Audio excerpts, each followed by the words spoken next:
उस देश ने, कनाडा ने भारतीय लोगों को जो प्यार, मोहब्बत, सम्मान और जो अवसर दिया है वो अभूतपूर्व है। ऐसे अवसर बिना किसी डिस्क्रिमिनेशन के, पूरे सम्मान के साथ में, पूरे अवसर के साथ में, खुलेपन के साथ में कहीं और मिला नहीं है। अब इस पृष्ठभूमि के अंदर जब हम बात कर रहे हैं रिश्तों की, और उसके अंदर बिल्कुल इस तरीके से हो गया कि जैसे एक गैंगस्टर जो है वो आपस के अंदर लड़ते हैं कि एक ने इधर से शूट किया, दूसरे ने उधर से शूट किया, इधर के 4 मारे गए, उधर के 2 मारे गए। मुझे लगता है कि ये एक डिप्लोमेसी जो है उसकी ये बहुत बड़ी हार है, और मैं इसे मोदी सरकार की डिप्लोमेटिक हार के तौर पर मैं देखता हूं। और मुझको ऐसा लगता है कि देखिए, जो बात यहाँ पर आई है, जब वहां के प्राइम मिनिस्टर ने आकर के यहाँ पर जो बात कही, तो उनकी जो 5 देशों की इंटेलिजेंस एजेंसीज की जो उनके पास में रिपोर्ट थे, उनके पास में कंफर्मेशन थे, उसके बाद में ही उन्होंने बोला है। उनका मामला वो ठीक है कि वो उनकी एक बोलने का तरीका है जिसके अंदर वो आशंका व्यक्त करने का काम कर रहे हैं। लेकिन अगर उनके पास में पूरे तथ्य नहीं होते तो इस तरीके की आशंका व्यक्त करने का काम वो नहीं करते। और आशंका व्यक्त करने के बाद में उन्होंने भारत सरकार से कहा कि भाई आप हमको, ये फैक्ट्स हैं, इन फैक्ट्स को आप जो है स्वयं देख लो। अब वो उसको देखने की बजाय, और स्वाभाविक तौर पर भारत की इंटेलिजेंस एजेंसीज ने अगर कोई ऑपरेशन किया है तो वो तो उसको अच्छी तरीके से जानती हैं। तो अगर वो कोई ऑपरेशन हुआ है तो डिप्लोमेटिकली उसको किस तरीके से सबसाइड किया जा सकता था, इसके ऊपर मूव करने की बजाय उन्होंने टिट फॉर टैट जो है कि उन्होंने हमारे यहाँ से एनवॉय को बाहर किया तो हमने उनके उसको कर दिया। और फिर उसके बाद में बताइए, आपने वीजा जो है वीजा को के लिए आपने रोक दिया। वीजा के लिए जब आप रोकते हैं कि इसका मतलब क्या है? किसका वीजा आपने रोका कि आप किसी को, कनेडियन सिटीजन्स को आप वीजा देने का काम आप नहीं करेंगे? उसके अंदर तो आज की तारीख में लाखों की संख्या में ऐसे भारतीय हैं जो कनेडियन सिटीजन हैं। तो कुल मिलाकर के आप अपने ही लोगों को विक्टिमाइज करने का काम कर रहे हैं। आपके यहाँ पर कनेडियन मूल के जो लोग हैं वो कितने जाने वाले हैं? ज्यादातर जो जाने वाले हैं या जिनको वीजा चाहिए वो सब तो कुल मिलाकर के इंडियंस हैं। तो मेरा कहना ये है, और मेरी जो इस विषय के ऊपर आज हम लोगों ने जो चर्चा रखी उसका मुख्य कारण ये है। देखिए, पूरी दुनिया में लिबरेशन मूवमेंट चले, लिबरेशन मूवमेंट्स जो हैं जितने देशों के अंदर चले उतने देशों के बाहर उसका सॉलिडरिटी के लिए उस देश के लोग गए, निर्वासित उन्होंने जीवन जिया, उस देश को के अंदर जो है सपोर्ट इंटरनेशनल कम्युनिटी का उन्होंने जुटाने का काम किया।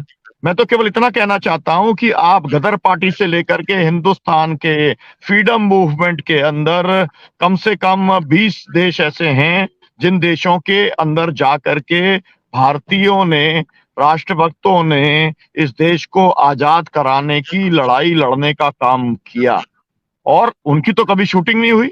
अरे मैं तो ये जानता हूं अच्छे तरीके से, लेबर खुद लंदन के अंदर, खुद ब्रिटेन के अंदर जिनके हम गुलाम थे, जो हमारे ऊपर शासन करने का काम कर रहे थे, तमाम सारे हमारे क्रांतिकारी वहीं पर रहते थे। और वहां पर रह करके तो वहां पर तो बहुत आसान था कि उनको तो बहुत आसानी के साथ एनकाउंटर किया जा सकता था, उनका शूटिंग हो सकता था। लेकिन इसकी कोई भी, कम से कम हो सकता है कि मेरे पास में अल्प ज्ञान हो, लेकिन मेरे को जो है ऐसी कोई भी जानकारी मेरे पास में नहीं है कि भारत के ऐसे लोग जो संता फ्रीडम मूवमेंट को सपोर्ट करने के लिए, इंटरनेशनल कम्युनिटीज को जोड़ने के लिए जो लोग वहां पर थे और उनकी हत्या कराने का काम केवल इसलिए कर दिया हो क्योंकि ये हमारे देश के खिलाफ में कोई एक्टिविटी कर रहे हैं। और ये कोई एक का मामला नहीं है, तमाम सारे मामले। अरे आज की तारीख में मैं आपसे कह रहा हूं कि हमारे यहाँ पर तमाम सारे लोग हैं जो तिब्बत के हैं, निर्वासित जीवन जीने का काम कर रहे हैं। हमारे देश के अंदर जो है, आपको मालूम है कि बर्मा के का पूरा जो डेमोक्रेसी का मूवमेंट चला, रिस्टोरेशन ऑफ डेमोक्रेसी का मूवमेंट चला, ऑन सान सू की का, वो पूरा का पूरा जो है भारत से चल रहा था। हमारे यहाँ से नेपाल से पूरा आंदोलन चला है। हमारे यहाँ पर जो लिबरेशन मूवमेंट जो लिट्टे का चल रहा था, तमिलम का चल रहा था, बहुत बड़े पैमाने पर उसके अंदर जो है तमिलनाडु के अंदर उसके सपोर्टर्स थे। तो क्या उन देशों ने जाकर के यहाँ पर लोगों की हत्या करने का काम किया? मेरा कहना यह है, as a matter of principle, मैं तो ये डिमांड करना चाहता हूं बहुजन संवाद के इस प्लेटफॉर्म से कि गवर्नमेंट ऑफ इंडिया कहे कि हमारी ये पॉलिसी नहीं है। और हम इस पॉलिसी के ऊपर काम नहीं करते हैं, और अगर कोई एक हुआ है तो फिर उसको स्वीकार करना चाहिए, और उसको स्वीकार करना चाहिए, और आपको ये कहना चाहिए कि ये एक एब्रेशन है हमारी पॉलिसी के अंदर, और भारत देश के तौर पर इस तरीके का किसी भी एब्रेशन को जो है वो बर्दाश्त नहीं करता है। आपके अंदर इतनी, जिसे मैग्नेमिटी कहते हैं, उसको इतनी होनी चाहिए कि अगर आपसे कोई गलती हुई है, जिस स्तर पर हुई है, हालांकि कोई इस तरीके का एक किस्म का एनकाउंटर जो है गलती नहीं होती है, लेकिन जो भी कुछ आपने किया है आप उसको ओन करिए, और पूरी दुनिया के को ये आप मैसेज दीजिए कि ये हुआ, और जिस भी तरीके से कहा जाए कि हो गया, लेकिन अब इसके ऊपर कुछ नहीं होगा। नहीं तो आपको भी, जैसे पुतिन के द्वारा होता है कि जो लोग उसको चैलेंज करने का काम करते हैं, दूसरे देशों में जाकर के उनकी हत्याएं करवाने का काम तमाम किस्म के इंटेलिजेंस एजेंसीज के माध्यम से हुआ है, उसकी तमाम सारी खबरें आती रही हैं। सीआई ने तो तमाम सारे ऑपरेशन पूरी दुनिया के अंदर करने का काम किया है। तो आप क्या अमेरिका के रास्ते के ऊपर, आप जो है वो पुतिन के रास्ते के ऊपर आप चलना चाहते हो? मुझे लगता है कि भारत देश की विदेश नीति, भारत देश का जो सिद्धांत है वो इसकी इजाजत किसी भी तरीके से नहीं देता, और मुझको लगता है कि तुरंत इसको सबसाइड करने के लिए तत्काल जो है वो बातचीत होना चाहिए।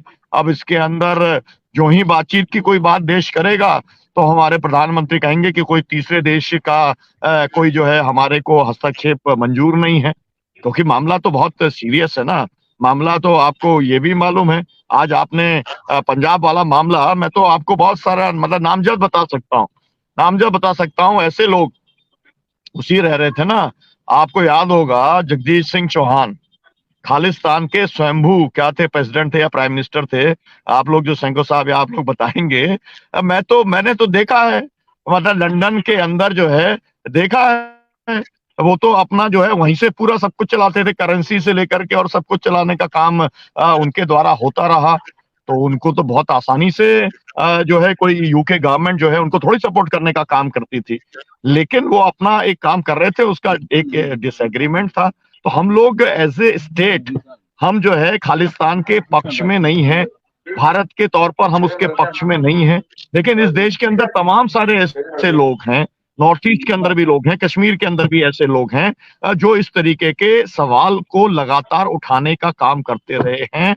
हम उनकी हत्या करेंगे ये हम कभी भी स्वीकार नहीं कर सकते। तो मुझे लगता है कि हमारे को इसके ऊपर और भी चर्चा करने की जरूरत है, और हम तो भारत सरकार और कनेडियन गवर्नमेंट से हम ये अपील करेंगे कि वो इसको डीएस्केलेट करे तत्काल प्रभाव से। जो आप एक दूसरे के एनवॉइस को जो वापस करने का काम हुआ है, वीजा पर रोक लगाने का काम हुआ हो, तत्काल इसे समाप्त करना चाहिए। लेकिन ये तब होगा जब भारत सरकार जो है, अगर उसने ये काम किया है तो उसको स्वीकार करे, गलती को माने, और ये कहे कि हम इसके पक्ष में नहीं हैं, और इस बार अगर कुछ हुआ है तो आगे से वो कभी भी नहीं होगा। जी तिवारी जी।